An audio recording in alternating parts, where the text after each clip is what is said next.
Tempo hari, pas 1% lagi bikin Q&A, ada nih beberapa pertanyaan tentang filsafat yang nggak sempet gue jawab di videonya. Pertanyaannya adalah, satu, apa itu filsafat? Dan yang kedua, kenapa sih bisa ada berbagai macam aliran filsafat?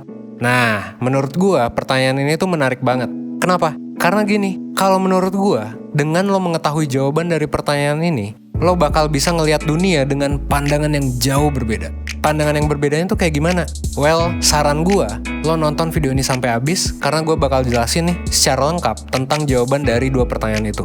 Sebelumnya, lo juga bisa klik like dan subscribe biar lo gak ketinggalan lagi video bermanfaat lain dari 1%. Kalau misalnya ngomongin soal apa itu filsafat, di video kali ini gue gak bakal jawab yang bener-bener hasil dari teori banget atau tepat banget sesuai definisinya. Jawaban gue di sini bakal berasal dari pemahaman dan kesimpulan gue aja selama ini. Dan kalau lo punya pandangan berbeda atau mau mengkoreksi, gak apa-apa banget buat lo untuk komen di comment section. Back to question, jadi filsafat itu apa sih, Van? Filsafat, menurut gue, adalah suatu alat, suatu pisau yang bisa membedah sesuatu, dan bisa membuat kita untuk melihat apakah sesuatu yang kita bedah itu benar, baik, dan juga nyata. Jadi kalau bagi gua, filsafat itu bisa bikin kita tahu nih, yang mana sih yang benar atau salah, dan yang mana sih yang baik atau buruk, terutama ketika kita ngomongin tentang perilaku manusia. Ini sebenarnya adalah salah satu perspektif dari filsafat, yaitu filsafat aksiologi. Ini adalah jenis filsafat yang paling nyambung sama 1%. Kenapa paling nyambung? Karena ya 1% kan life school gitu. Sebuah sekolah yang ngebahas tentang kehidupan dan perilaku manusia. Jadi definisi gue tentang filsafat juga nggak jauh-jauh tuh dari moralitas dan perilaku manusia. So, ya kayak gitu. Filsafat menurut gue adalah sebuah alat untuk menjawab banyak banget pertanyaan tentang baik dan buruk yang ada di dunia. Sekaligus menjawab pertanyaan-pertanyaan berat tentang perilaku manusia. Nah, maksudnya pertanyaan berat tuh yang kayak gimana? Contohnya, pertanyaan gini deh. Menurut lo, mana sih orang yang lebih baik? Apakah orang kaya yang pelit, tapi dia nggak pernah nyakitin orang lain? Atau orang yang berani mencuri harta orang lain demi menghidupi keluarga dan istri anaknya? Yang mana sih yang lebih baik? Atau juga pertanyaan ini, menurut lo, mana sih yang lebih baik? Apakah membunuh nyawa satu orang demi menyelamatkan sejuta orang itu lebih baik daripada ya udah gitu, kita nggak mengorbankan atau membunuh sama sekali? Dua pertanyaan ini cuma contoh aja dari banyak banget pertanyaan berat yang bisa kita tanyakan ke hidup kita. Contoh pertanyaan lainnya misalnya, makna hidup kita itu apa sih? Definisi baik itu apa sih? Ini adalah pertanyaan-pertanyaan yang kalau menurut gua bisa kita jawab secara baik dan benar dengan menggunakan filsafat.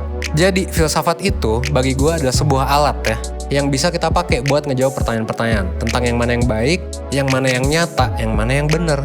Nah, gimana cara menggunakan alat ini dengan benar? Ya tentu pertama-tama kita harus menguasai si alat ini supaya kita bisa pakai filsafat sesuai dengan fungsinya.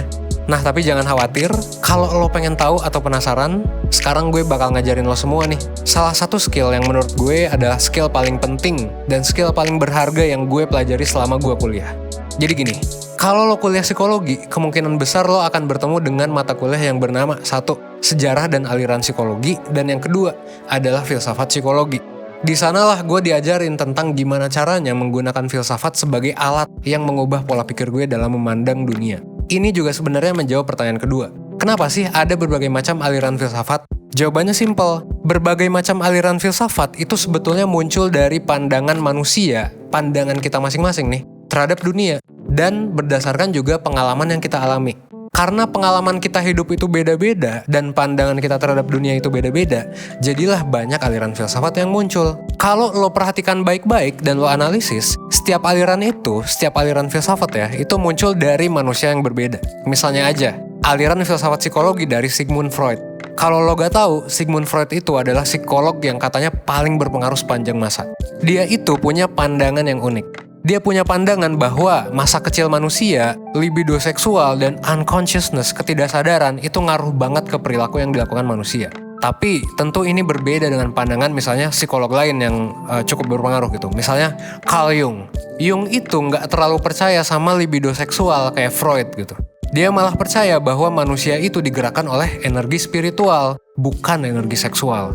Kenapa sih pandangan manusia bisa beda-beda kayak gitu? Kenapa juga sih gua dan 1% misalnya punya filosofi dan pandangan yang unik juga, yaitu filosofi santuy.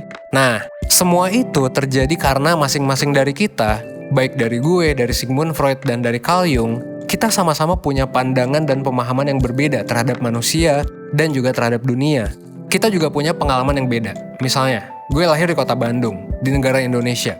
Gue hidup di keluarga sosial ekonomi menengah. Gue percaya bahwa nggak semua manusia itu terakhir baik. Tapi gue percaya bahwa semua manusia bisa belajar buat jadi lebih baik lagi. Gue percaya bahwa manusia itu bisa dibentuk dari pengalaman dan pelajaran, dibandingkan dari undian genetik. Dari semua pengalaman dan kepercayaan gue itu, akhirnya inilah yang membuat gue punya aliran filsafat yang beda dengan Freud atau Jung. Itulah asal mula dari filosofi santuy. Dan ini pastinya beda banget sama Freud. Mungkin dia nggak bakal setuju kalau gue bilang bahwa semua manusia itu bisa berubah jadi lebih baik. Freud lebih percaya bahwa semua manusia itu pada dasarnya ya sakit gitu, dan negatif dari kecil. Dan semua manusia itu mengalami dinamika yang cukup mengerikan saat masih kecil, yang akhirnya membuat ia percaya bahwa setiap manusia pasti punya masalah yang terpendam di dalam ketidaksadarannya, di dalam unconsciousness-nya. Freud juga hidup di zaman, tempat, dan waktu yang berbeda dengan gua. Dia nggak tinggal di Bandung kan, dia nggak tinggal juga di Indonesia dengan budayanya yang cukup santuy. Dia tinggal di Austria pada tahun 1900-an. Dan tentunya, pengalaman dan kepercayaan itu membuat dia punya pandangan yang berbeda terhadap dunia. Maka dari itu, aliran filsafatnya pun jadi beda gitu. Inilah hal paling penting yang gue pelajari di kampus, bahwa sebetulnya kita bisa loh membedah aliran dan pandangan hidup manusia menggunakan si filsafat ini yang membuat kita jadi punya kacamata tersendiri dalam memandang dunia. Bahwa oh iya, orang yang argumennya kayak gini, yang hidupnya kayak gini, yang kepercayaannya kayak gini, itu sebenarnya punya aliran filsafat yang kayak gini. Dan akhirnya itu membuat dia memilih perilaku tertentu ketika dihadapkan dalam berbagai situasi. Ada yang percaya bahwa manusia itu sama dengan binatang, gak beda dengan binatang. Ada juga yang percaya bahwa manusia itu jauh berbeda dan lebih mulia dibandingkan binatang. Ada juga nih yang percaya bahwa perilaku manusia itu bisa diatur, bisa disetting kayak mesin gitu. Tapi ada juga yang percaya bahwa manusia itu punya free will dan bisa mengontrol dan memilih perilaku apapun yang mau ia pilih dalam hidupnya.